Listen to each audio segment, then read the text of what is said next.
안녕하세요. 8월 19일 화요일 방배동교회 이성지 목사입니다. 오늘도 여러분의 하루가 은총을 머금고 빛나길 빕니다. 오늘의 묵상 본문은 창세기 47장 1절에서 19절이고요. 제가 9절 말씀을 봉독하지요. 야곱이 바로에게 아뢰되 내 나그네 길의 세월이 130년이니이다. 내 나이가 얼마 못되니 우리 조상의 나그네 길에 연주에 미치지 못하나 험악한 세월을 보내었나이다 하고. 아멘. 46장에서 요셉이 아버지와 형님들을 만나지요. 요셉은 아버지인 야곱에게 바로왕과 인터뷰에 대해서 이야기를 합니다. 꼭 목자라고 소개하라고 당부하지요.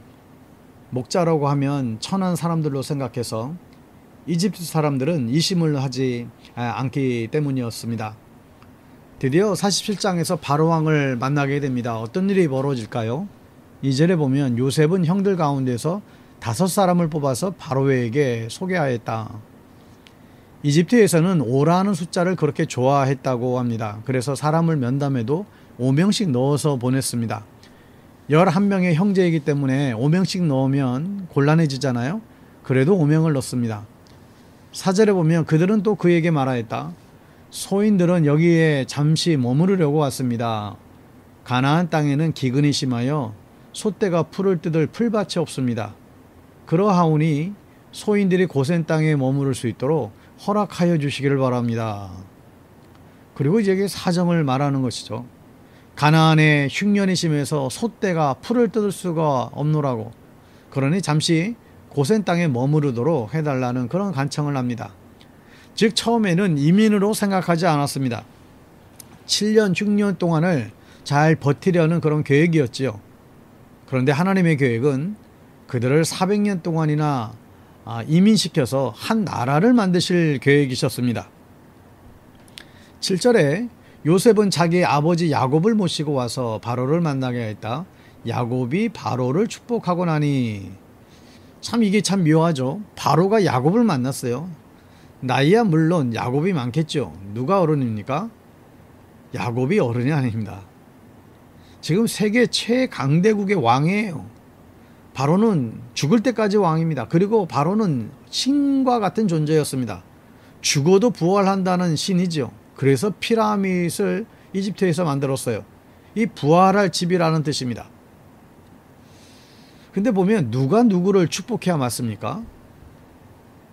바로가 야곱을 축복해야 맞습니다. 그런데 야곱이 바로를 축복합니다. 이 축복을 왜 받았을까요? 창세기 12장 3절에 보면 너를 축복하는 자에게는 내가 복을 내리고 너를 저주하는 자에게는 내가 저주하리니 땅의 모든 족속이 너로 말미암아 복을 얻을 것이라 하신지라. 아브라함에게 주셨던 복의 근원이 되는 복이 야곱에게 물려졌지요. 장자의 명분을 훔친 덕분이었습니다. 여러분, 우리는 세상을 축복할 능력과 권리가 있는 사람들임을 기억해야 됩니다. 이 축복권을 잊지 마세요. 이 축복권을 가지고 여러분의 가족을 축복하시고 여러분의 친구들을 축복하십시오. 바로도 받은 축복 기도였습니다. 여러분, 이 축복의 사명을 잘 감당할 수 있게 되기를 주님의 이름으로 축원합니다. 14절에 보면 사람들이 요셉에게 와서 곡식을 사느라고 돈을 치르니 이집트 땅과 가나안 땅의 모든 돈이 요셉에게로 몰렸고 요셉은 그 돈을 바로의 궁으로 가지고 갔다. 이집트에 먹을 것이 있다는 소문이 나자 그 지역에 있는 모든 사람들이 돈을 가지고 몰려들었어요. 그들이 또 돈이 다 떨어지니까 16절에 짐승을 가지고 왔다고 했고 짐승도 떨어지니까 20절에 땅을 받고 곡식을 나눠줬다고 기록합니다. 그러니까 이집트의 모든 땅을 국유화한 것입니다. 곰곰이 생각해보면 참 요셉이 나쁜 것 같아요. 하나님께서 주신 정보를 가지고 백성의 땅을 모두 빼앗아서 바로에게 줘버리는 격이잖아요. 근데 이게 맞습니까? 그렇지 않습니다. 요셉이 정말 기가 막힙니다. 요셉의 창고를 열어서 사람들을 살립시다. 이건 분명한 하나님의 계획과 뜻입니다. 하나님께서는 세상 사람들이 굶어 죽는 것을 원하지 않으셨습니다. 그래서 요셉에게 꿈을 주셨고 지혜를 이제 주셨다는 거예요.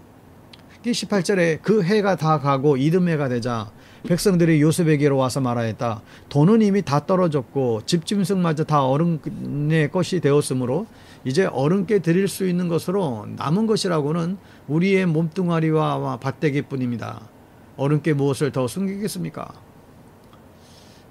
자, 요셉은 땅만 받았지 백성들을 노예로 삼질 않았죠.